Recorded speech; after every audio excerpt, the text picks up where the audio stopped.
Hansal Mehta scam franchise की तीसरी किश्त लेकर आ रहे हैं। इसका नाम स्कैम 2010 द सुब्रत रॉय सागर रखा गया है। 2 दिन पहले ही हंसल ने इसे अनाउंस कर दिया था, लेकिन अब ये लीगल पचड़े में फंसती हुई दिख रही है।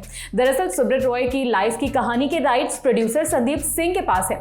उन्होंने साल 2023 में ही सहारा श्री नाम की बायोपिक की अनाउंसमेंट कर दी थी। जैसे ही हंसल ने सुब्रत रॉय पर सीरीज अनाउंस की, वो हैरान रह गए। संदीप ने अब हंसल मेहता, एप्लॉज एंटरटेनमेंट के प्रोड्यूसर समीर नायर और स्ट्रीमिंग ऐप सोनी लिव के खिलाफ कानूनी कार्रवाई करने का फैसला कर लिया है। साथ ही संदीप ने हंसल को नेगेटिव आदमी बताया है। बॉलीवुड हंगामा ने संदीप सिंह के हवाले से एक रिपोर्ट छापी है, जिसमें संदीप ने कहा है, डायरेक्टर हंसल मेहता मेरे बहुत अच्छे दोस्त हैं। हमने अलीगढ़ में साथ में काम किया। उनके पास नेगेटिव कहानी सेलेक्ट करने की क्षमता है, क्योंकि वो खुद भी एक नेगेटिव आदमी है। एक दिन उनका कर्म उन्हें अवश्य जवाब देगा। वैसे उनका कर्म धीरे धीरे उन्हें जवाब दे भी रहा है। हंसल मेहता के साथ साथ हर कोई जानता है कि मैंने सहारा श्री की अनाउंसमेंट कर दी थी। मैं 2019 से इस फिल्म पर काम कर रहा हूं, फिर भी उन्होंने अनाउंसमेंट की। उन्होंने इसे स्कैम भी बता दिया, जिसे सुप्रीम कोर्ट ने अभी तक नहीं कहा। मुझे ये नहीं पता कि उन्हें ये अधिकार कहां से मिले। संदीप ने आगे कहा, ये पैसा कमाने का एक रैकेट है जिसमें वो फंसते ही जा रहे हैं। मुझे लगता है कि स्कैम सीरीज के माध्यम से वो यही करना चाह रहे हैं।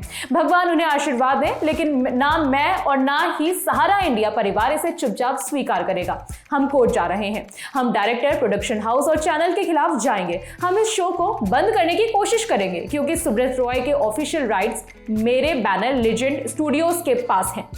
बातचीत में संदीप ने आगे बताया कि उन्होंने फिल्म के राइट्स कैसे मिले। संदीप ने कहा, मैं सुब्रत रॉय से लंच पर मिला था। उन्होंने ही मुझे लंच के लिए इनवाइट किया था। तब मैंने उनसे कहा था कि दादा, खाना खाते समय ही आपसे एक गिफ्ट मांगना चाहता हूं।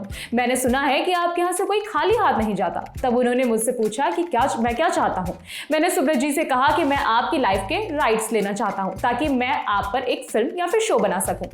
पहले उन्होंने मुझसे कुछ नहीं कहा, लेकिन लंच के बाद उन्होंने मुझे मिष्टी दोई खिलाई और कहा, ये लो मुंह मीठा करो। अगर मैंने अपनी लाइफ के राइट्स किसी को देने का फैसला किया है तो वो तुम हो। तब मैंने कहा कि दादा, आप इंडस्ट्री में सभी को जानते हैं, फिर आपने मुझे राइट्स दिए। मैं आपका हमेशा आभारी रहूंगा। इस पर मुझे सहारा श्री ने कहा कि ये सब तुम्हारे इंटेंशन की वजह से है। तुम यहाँ पैसा बनाने के लिए नहीं आए हो। तुम इसलिए भी नहीं आए हो कि गलत कहानी बताओ। जो सच्चाई है वो तुम दिखाओ। फिल्म की रिसर्च के बारे में संदीप ने कहा है, मैं सुब्रत रॉय बायोपिक के सिलसिले में तिहाड़ जेल के अधिकारियों, वकीलों, कपिल देव, अखिलेश यादव, वीरेंद्र सहवाग और उनके दोस्तों से मिला। इन सब ने जो कुछ बताया उसे रिकॉर्ड किया। हमने फिल्म की कास्टिंग पर भी काम किया, लेकिन पिछले साल सुब्रत का निधन हो गया, जिसके बाद चीजें रुक गई।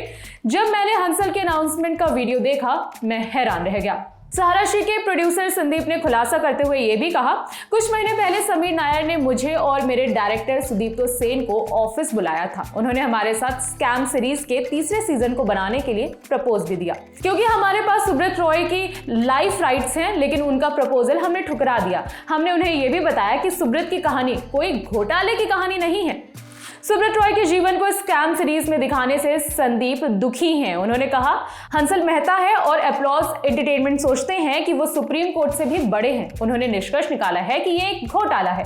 हालांकि पिछले 10 सालों में सुप्रीम कोर्ट ने भी ये निष्कर्ष नहीं निकाला। मामला अभी भी चल रहा है। फिर भी उन्होंने अनाउंसमेंट की, क्योंकि वो पैसा कमाना चाहते हैं। यहीं पर बॉलीवुड फेल हो जाता है, क्योंकि हम अपने दोस्तों को धोखा देते हैं और तथ्यों को जाने बिना ही गलत कहानी सुनाते हैं। हंसल की सीरीज पर सहारा ग्रुप की तरफ से भी स्टेटमेंट जारी किया गया है। इसमें उन्होंने सीरीज की निंदा की है। साथ ही कहा गया कि हम इस सीरीज के खिलाफ कोर्ट जाएंगे। इस पर हंसल ने जवाब दिया है।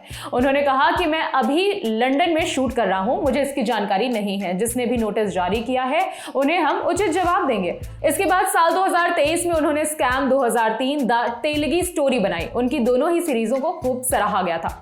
खबर पर आप क्या राय रखते हैं, हमें कमेंट करके बताइए। आपके लिए सारी जानकारी जुटाई थी मेरे साथी शशांक मणि पांडे ने। मेरा नाम है विभावरी। एंटरटेनमेंट की बाकी खबरों के लिए देखते रहिए ललन टॉप सिनेमा। शुक्रिया।